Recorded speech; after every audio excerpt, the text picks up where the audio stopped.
everyone, welcome back to Beyond 50 Skin. My name is Cindy. If you're new here, welcome. If you're a returning subscriber, welcome back. Really glad to have you. Today we're going to talk about all things hyperpigmentation. I'm going to break it down. We're going to talk about the causes.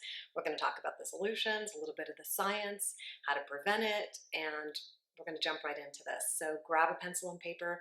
You might need it this time. So I hope you enjoy today's video. As always, I have all the products and information down below, so you can always refer to that at the end of the video. Like, subscribe, and tag a friend, and let's jump right into hyperpigmentation. So if you haven't watched any of my videos, I do a series kind of like my skincare journey series, and so this is going to be part of that. So today I'm going to talk to you about my hyperpigmentation, how I think I got it, how I got rid of it, and a little bit of the science behind it. At the end, I'm going to show you a little routine that you can do, talk about some products, give you some links for some products. So by the end of this, you should be more informed about maybe how you've gotten hyperpigmentation and how you can resolve your own hyperpigmentation. So before I kind of lead you into the journey of my hyperpigmentation, it's really important to understand the cause of your hyperpigmentation. It can be caused by multiple factors, and if you don't really understand the cause of hyperpigmentation, then it's really kind of hard to get to the solution, because there are multiple solutions and there are multiple causes. So let's break this down. So the causes of hyperpigmentation can be due to inflammation. It can also be due to sun damage. And then we also have melasma, and they all have different derivations. So if you have inflammation or hyperpigmentation due to inflammation, it can be either PIE, post-inflammatory erythema, or PIH, post-inflammatory hyperpigmentation.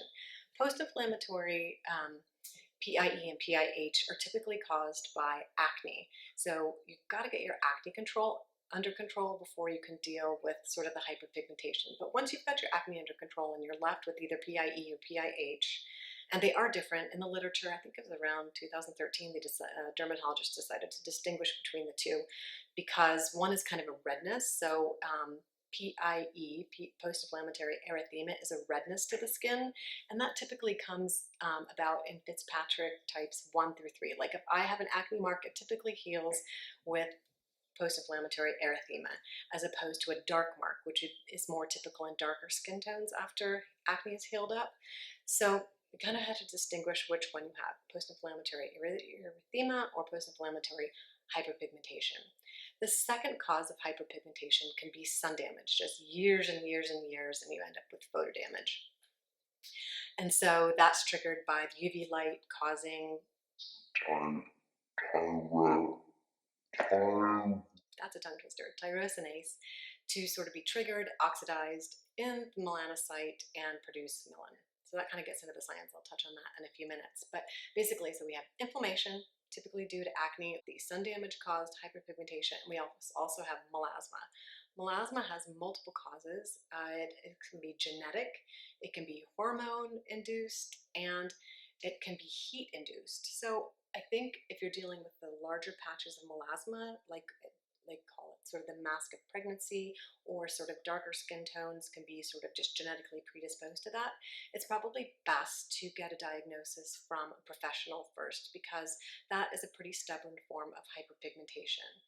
So that leads me back to the solutions. So we've got inflammation, we have sun damage, and we have melasma, which are the typical causes of hyperpigmentation. But how do we get rid of it?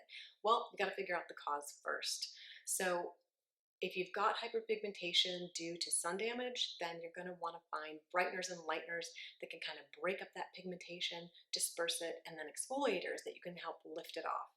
If you've got inflammation due to acne, you've got to get the acne under control first, get some products on board that will help control your acne, and then you can deal with the sort of lighteners, brighteners, and antioxidants to lift off that pigmentation. If you have melasma, then as I mentioned, I would recommend seeking a dermatologist to help you with probably some prescription formulations, and then they have in-office procedures. So the solutions department sort of breaks down into 3 different components: preventing the pigmentation from occurring, dispersing the pigmentation, and then exfoliating the pigmentation. So let's talk about prevention, and that comes into the whole litany of topicals that you can use. And when I was first starting to get rid of my hyperpigmentation, I had no idea about these over-the-counter topical brighteners. Now I knew about vitamin C and vitamin E, which are antioxidants that can help sort of inhibit the tyrosinase oxidation and which downstream creates pigment. But so those are two topicals that you can seek out, vitamin C and vitamin E antioxidants. Then we also have, of course, I'm always going to say sunscreen. You've got to wear your sunscreen. If you're trying to prevent hyperpigmentation, then find a mineral sunscreen. Typically a tinted one works really well, and I'll list some of my favorites below. So find a sunscreen, because once you get rid of this hyperpigmentation, you're not going to want it back. And the only way to prevent it is to use topicals to help prevent it, inhibit it, and use your sunscreen religiously. And I'm always going to be saying that, I know. But okay, so you've got your sunscreen, and now we're talking about topicals. You can do vitamin C, like I said, vitamin E, like I said. Then there's Alpha-Arbutin, which is a hydroquinone derivative, and I'm going to talk about hydroquinone in a few minutes. There's also tranexamic acid. Now, there's not a ton of studies on tranexamic acid, but there is one that I think was done in 2017 or 2019. Anyway, with a couple hundred folks. If I can find the study, I'll link it below. A couple hundred people kind of putting that head-to-head with hydroquinone, and they had really good results. But there's not a ton of studies on tranexamic acid, but there are more products coming out on the market that have tranexamic acid in it. The other one that seems to be helpful for inhibiting pigmentation is licorice root. So we've got a bunch of topicals. We've got the Alpha-Arbutin, we've got the tranexamic acid, we've got the licorice root. Then there's also, of course, our favorite, niacinamide. That's a good brightener and lightener and is a good antioxidant. So we've got all these antioxidants that can help inhibit the production of melanin.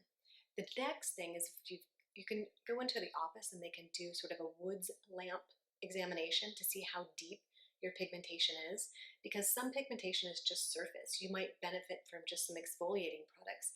Other is going to be deeper, and you're going to need some products that actually break up the melanin and disperse it and then lift it off.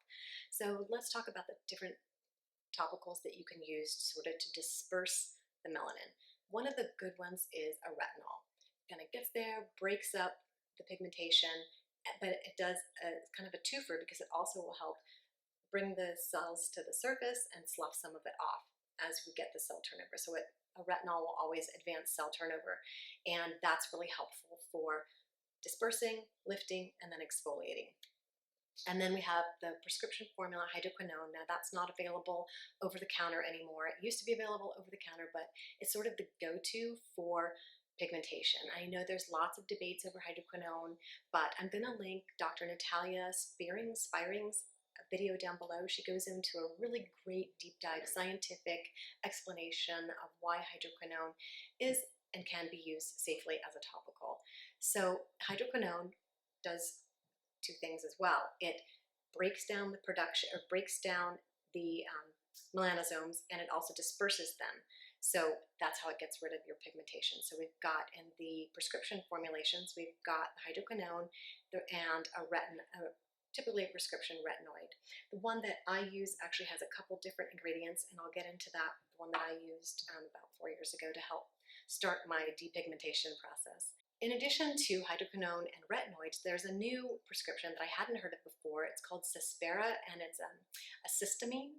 I don't really know a lot about it, but apparently it's another one of these prescription topicals that can actually break down and inhibit the melanin production pathway, but it does it a little bit differently than the tyrosinase enzyme inhibitor. So that's one that I don't know a lot about, but you guys may have heard of it. So there's three sort of go-to topical prescription formulations that your dermatologist can recommend. So we've talked about sort of the over-the-counter antioxidants and topical prevention. We've talked about a few of the prescription topicals, and then you also have in-office procedures. Of course, you've got your laser and also chemical peels that can be done in office that get a little bit deeper. So if you've got that deeper pigmentation that needs to be broken up, there's in-office procedures that you can do. And also some people say that microneedling helps with dispersing pigment. I don't think it's a little bit controversial, but so you've got the lasers, the microneedling, and the chemical peels that can also help lighten your hyperpigmentation. But to be really honest, usually it's going to be a combination of all of these, your topicals, maybe an in-office procedure, and sort of the prevention, the prescription formulas. So you kind of have to think about the different ways you're going to attack your hyperpigmentation depending on how deep the pigmentation goes. But if you're just starting your journey and you've just got a little bit of hyperpigmentation, you want to kind of see what those topicals can do, then I would go with one of the formulations that has either the tranexamic acid at around 5%, an arbutin, which is the HQ, the hydroquinone derivative that I talked about, and licorice root. And I'll list some products below that have those. Now, I have all of these products in individual formulations. I have the It's Skin LI Effector, which has the licorice root, and of course, good old niacinamide. This one's by the Inky List. And then I have Ordinary's Azelaic acid, which I haven't talked about yet, but azelaic acid can also be good for skin brightening and lightening. And this one is by the Ordinary. This is a 10% suspension, and it's a little bit gritty and a little bit irritating, so use this with that in mind. Just try it a couple days a week. It can be a little bit irritating. And then I have the Alpha-Arbutin that I used to help get rid of some pigment, and then of course my topical exfoliators. So you've got your preventers, you've got your prescription formulations that you might be using, and then you need an exfoliant. So you might want to consider an AHA exfoliant. You can use, I'm currently using the Pestle and Mortar, which is a lactic. This can be used daily. It's pretty light and non-irritating. I really like it. But then also, if you're really, really sensitive, you can use Mandelic acid. This is a really nice exfoliator, very gentle, that you can use in your routine, or you can go hardcore and maybe once a week or once every 2 weeks we can use more of a hardcore exfoliating peel. This is the Ordinary's AHA 30 BHA 2%, really intense chemical peel solution. And we also have, of course, the glycolic acid, which can be irritating for some folks. So we've got different gradations of exfoliants you can use, so once you start lifting your hyperpigmentation, to really exfoliate it off your skin. So let me tell you a little bit about my exfoliation or hyperpigmentation reduction journey. So it started about 4 years ago, and I had been using my Retinol, which, as I mentioned, is one of the prescription formulations. I had it in the regular topical 0.05% tretinoin, and that did lighten my pigmentation somewhat. It kind of lifted off and helped that cell turnover, but I still had the perimeters, and I'll show a picture here, the perimeter borders of the more deep pigmentation that I just couldn't get rid of. So I went to my dermatologist, and they gave me a combination of hydroquinone 4%, kojic acid 3%, hydrocortisone 0.5% just for the irritation, to limit the irritation factor, and then Retin-A. They kind of lowered my Retin-A to a 0.025%. So a lot of times I lost my train of thought. A lot of times a dermatologist will do a compounded formula to sort of target all the different, or to attack your hyperpigmentation at a deeper level and from different avenues. But that really wasn't the end of it for me. I still, even after using my Mambo Combo formula for about a year, I still had some residual hyperpigmentation. So I chose to do some in-office procedures, and I will do a video about kind of the procedures that I did in office and talk to you about those. But let's get back to folks who just want to start with like 1 or 2 things topically that they can afford to do. They don't want to bother with derm. They don't want to bother with an in-office procedure. And there's lots to try over the counter. So what I recommend is starting simple. And I'll talk about how you can fit this into your routine. So of course you want a good cleanser. Maybe bump up your cleanser to a more gentle exfoliating cleanser, maybe a glycolic cleanser, to help really kind of slop off some of that skin. That way you'll be addressing your exfoliation step in your cleansing. And then pick one serum, and I'll list them down below. One serum with sort of multiple ingredients. Like I have, 4 here. By the time I purchased all 4 of these, I could have probably gotten one serum that also included like an OTC retinol that would have been probably more affordable than buying all of these separately. The only thing that you might benefit from buying them separately is if you have sensitive skin and you're not sure which ingredient you might be sensitive to. You might buy one, use it up, and you're going to do a trial, and if you're not sensitive, use it up, and then sort of slowly introduce multiple ingredients, because once you have multiple ingredients, you may not be you may not know which one is actually working. So there's kind of pros and cons to going each route. For me, I was able to tolerate everything: the niacinamide, the licorice root, the alpha-arbutin, the azelaic acid, like I said, gave me some irritation. But you can kind of, like I said, go either way. You can do like a combo formula. CeraVe has one, their resurfacing compound, I think it's called, or you can go sort of the simple one-on-one, individual ingredient route, sort of like the ordinary style where you pick one at a time. And I think both of those can work for you. You just have to decide kind of which way you want to go. But the best thing to do is introduce one thing at a time, even if it's a combo serum, just that one serum. So whether you decide to go the single ingredient route or you find a serum with multiple ingredients for brightening and lightening, it really doesn't matter, but it's important to keep your routine simple. You want the serum step to address your pigmentation, then you want a cleanser that maybe has a light, gentle exfoliating ingredient in it, then your moisturizer, and then your SPF, of course, to help prevent further hyperpigmentation. So keep it really simple. Use up the one serum that you have, maybe over 3 months, use it up. And if you don't have any changes or any improvement, then maybe step on to a different formula, or go ahead and make an appointment with your derm or your esthetician to address some in-office procedures or perhaps a prescription formulation. So I'll tell you a little bit about my journey.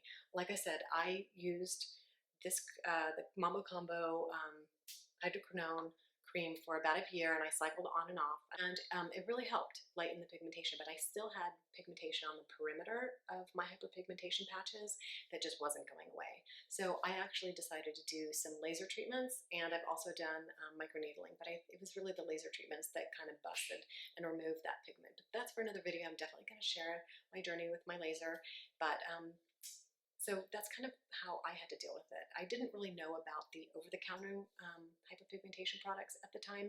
I kind of just was using my tretinoin to lighten my pigmentation. That really helped with the prescription 0.05%. And then I went into this combination cream that really kind of took it to another level. But then at the end, I still had some really stubborn pigmentation that ended up, I made the choice to do some laser. So like I said, it's really important to, number one, find out the cause and the derivation of your hyperpigmentation. Is it inflammation? Is it sun damage? Is it melasma? And then you can treat it appropriately. Your solution will be to prevent it, of course, with your sunscreen and your antioxidants, and then get your dispersing and depigmentation products on board, and then your exfoliation products. So it's kind of a 3-step process to really kind of bust it out and get rid of it. I hope this video has been helpful. I hope I've kind of introduced you to some more cost-effective ways to address it if you're just starting your hyperpigmentation journey, and a skincare routine that can kind of work for you. Like I said, get a gently exfoliating cleanser, get one serum at a time, get a moisturizer that you enjoy or a sunscreen with a moisturizer in it, and just keep it simple, and then move on to the more advanced steps as you need it, because you might not need it, and maybe one of the over-the-counter products is going to work for you, and you didn't even need the heavy hitters. So I hope you've enjoyed today's video. As always, I enjoy having you here with me, and I enjoy spending time with you chit-chatting about skincare and skincare solutions. So if you have comments, please leave them down below. I always love to hear how you're dealing with your skin issues, especially in this case, hyperpigmentation. I'd love to hear what topicals are working for you, if you've had treatments, chemical peels, lasers, all that great stuff that you can do in office, which really kind of combats that more stubborn hyperpigmentation. I'd really love to know about your experiences and share your comments down below. So I hope you have a great day, everybody. Don't forget, subscribe, tag, click bell, and tag a friend. And always there's information down below, sort of some deeper dives, product links, and click to my blog if you're interested in deep diving into some more topics on skincare, fun, and facts. So I hope you have a great day, everybody. Take care. Bye.